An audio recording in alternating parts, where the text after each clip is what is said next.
She is Miss Mieke Renders, who is the director of Trans-Europe ALES, a European-based network of cultural centers initiated by citizens and artists.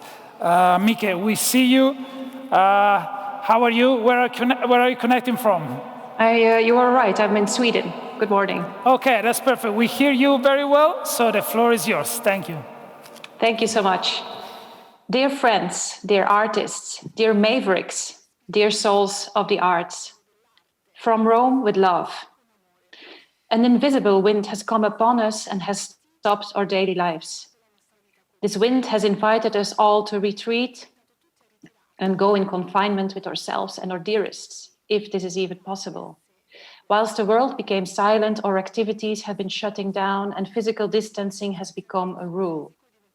It is now time for our imagination. I would like to quote from a Facebook post I recently saw of Nicholas Fox. Quote, "The Metropolitan Opera has cancelled its entire season. Why is this a tragedy? Why does this stoke fear in the systems of all performing artists? It's true, the arts are not essential. That is a literal fact.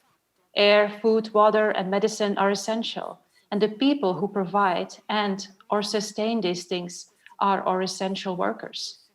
A symphony or a painting does not treat diabetes or provide potassium or cause water to come out of our faucets.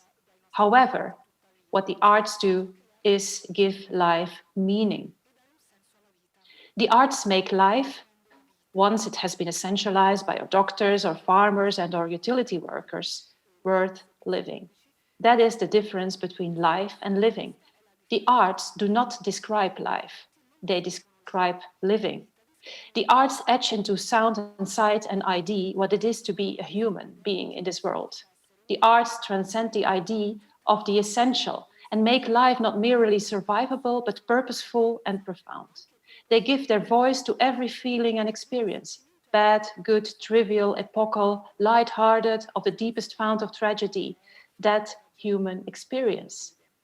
This and every one of the thousands cuts that the arts are enduring right now is a tragedy because it reduces our life to mere survival and not prosperity.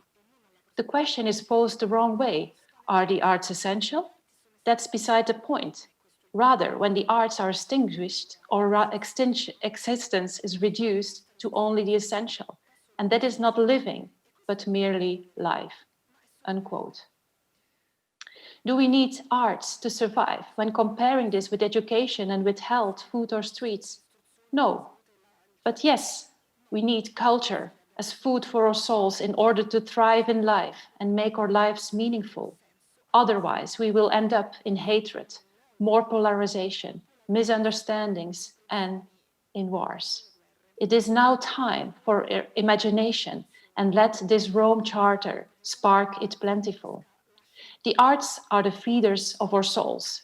Culture is so deep and intrinsic within us that we simply overlook it. It is so inherent in human nature that we often discard it as non-essential and that we forget how invaluable it is until it is gone. But it is where the true power lays. The arts nourish us and have a high resonance and vibration. It will survive, as it will unite us all with its sacred intention. Our souls hunger for healing, and healing is received when you have access to the imagination. Today, together with all of you, I am envisioning future cities in which our factories of imagination thrive, in which those public spaces and abandoned buildings become the new spaces of transformation. I envision cities with lively cultural care factories of imagination, with lush green on their rooftops and green vertical walls, with social communities deploying their imagination with arts and culture. I see free spaces of transformation to which people are being welcomed wholly, where people can taste life and discover, enjoy, create, share, and protect culture, where values are shared as well as moments of wonder and deep emotions, where a spark in the eye says more than 1,000 words. We are here together, gathered around the Charter of Rome. We are collectively embarking towards our total well-being, spaces of imagination, which embrace the social, physical, and community well-being, spaces with well-being through purpose, intention, meaning, and culture. Let our cultures of imagination contribute to the kindness of man.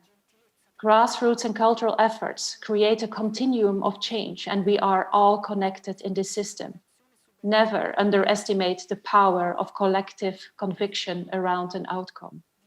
Let them be in the vanguard army, which is striving for society based on pure imagination and on a well-being for all. Rome, guide us, raise your banners, and lead this army of cultural bravery into a bright future. Thank you.